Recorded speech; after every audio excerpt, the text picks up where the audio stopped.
नमस्ते दोस्तों, आज हम देखने वाले हैं 9वीं कक्षा हिंदी लोकवाणी की तीसरी रचना निज भाषा, जो एक भारत हिंदू हरिश्चंद्र जी की दोहों की रचना है। बहुमुखी प्रतिभा के धनी भारत हिंदू हरिश्चंद्र जी को खड़ी बोली का जनक कहा जाता है।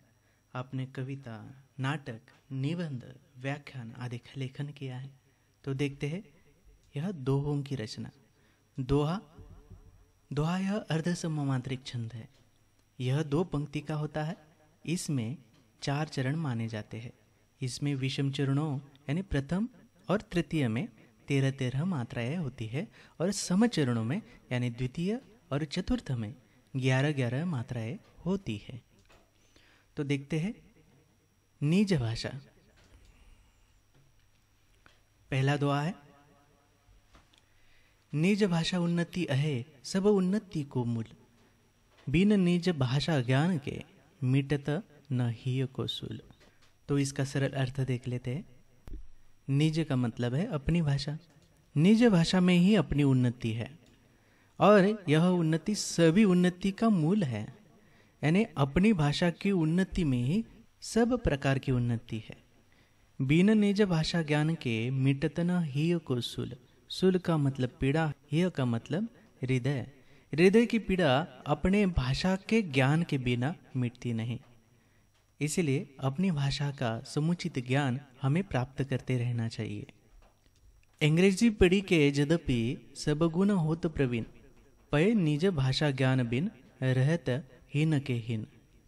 अंग्रेजी पढ़ के, ये यद्यपि का मतलब यद्यपि, अंग्रेजी पढ़कर हम सब गुणों में प्रवीण हो जाते हैं, माहिर हो जाते हैं, लेकिन पै निज भाषा ज्ञान बिन, अपनी भाषा के ज्ञान के बिना हम हीन के हीन रह जाते हैं। यानी कम के कम, तुच्छ के तुच्छ रह जाते हैं। इसलिए अपनी भाषा में प्रगति करनी चाहिए। अपनी भाषा का ज्ञान हमें प्राप्त करते रहना चाहिए। उन्नति पूरी है तभी जब घर उन्नति होए, निज शरीर उन्नति किए रहत मूढ़ सब कोय। यहाँ पर कवि कहते हैं कि हमारी उन्नति पूरी तभी हो सकती है जब अपना घर उन्नति करता है। निज शरीर उन्नति किए रहत मूढ़ सब कोय। कवि कहते हैं अपने शरीर की उन्नति के बिना हम कुछ भी उन्नति करें उसका कोई फल नहीं होता। वैसे ही जब परिवार के सारे सदस्य उन्नति करते हैं तभी सच मायने में वो विकास कहलाता है। वैसे ही अपनी भाषा की स्थिति है। निज भाषा उन्नति बिना कबहू न हव्य है सोय, लाख उपाय अनेक यो भले करे कि न कोय। अपनी भाषा की उन्नति के बिना कुछ भी संभव नहीं है। चाहे कोई कितने भी उपाय करे यानी प्रयास करे, लेकिन उसका कोई फायदा नहीं होता।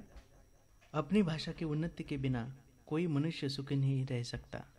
इसलिए अपनी भाषा की उन्नति की तरफ हमें ध्यान देना चाहिए। एक भाषा एक जीव एक मति सब घर के लोग, तबे बनता है सबन सो मिटत मुड़ता सो। कवि का कहना है कि हमारी एक ही भाषा रहेगी तो घर का विकास है। मति का मतलब बुद्धि। अगर हमारे सारे लोगों की भाषा जब एक हो जाएगी तो हमारे सारे लोगों की विचारधाराएं मिल जाएगी। हम में एक एकता बनी रहेगी। एक ही भाषा में बात करें, एक ही भाषा का उपयोग करें तो हमारी बुद्धि का समुचित विकास हो जाता है और इससे अज्ञानता है वो मिट जाती है। और एक अति लाभ यह या में प्रकट लखात, निज भाषा में कीजिए जो विद्या की बात। कवि कहते हैं कि ज्ञान की बात हमें अपनी भाषा में ही करनी चाहिए। अपनी भाषा में हम ज्ञान की बातें करें तो सारे लोगों को वह बात समझ में आएगी और सभी को उसका लाभ मिलेगा। ते ही सुनी पावे लाभ सब, बात सुने जो कोय, यह गुण भाषा और मह कबहू नाही होय। कवि का कहना है अपनी भाषा में जब बात की जाती है तो उसे सब सुनते हैं और समझते हैं। यह गुण केवल अपनी भाषा में ही होता है। इसलिए हमें विदेशी भाषा छोड़कर अपनी भाषा में बात करनी चाहिए।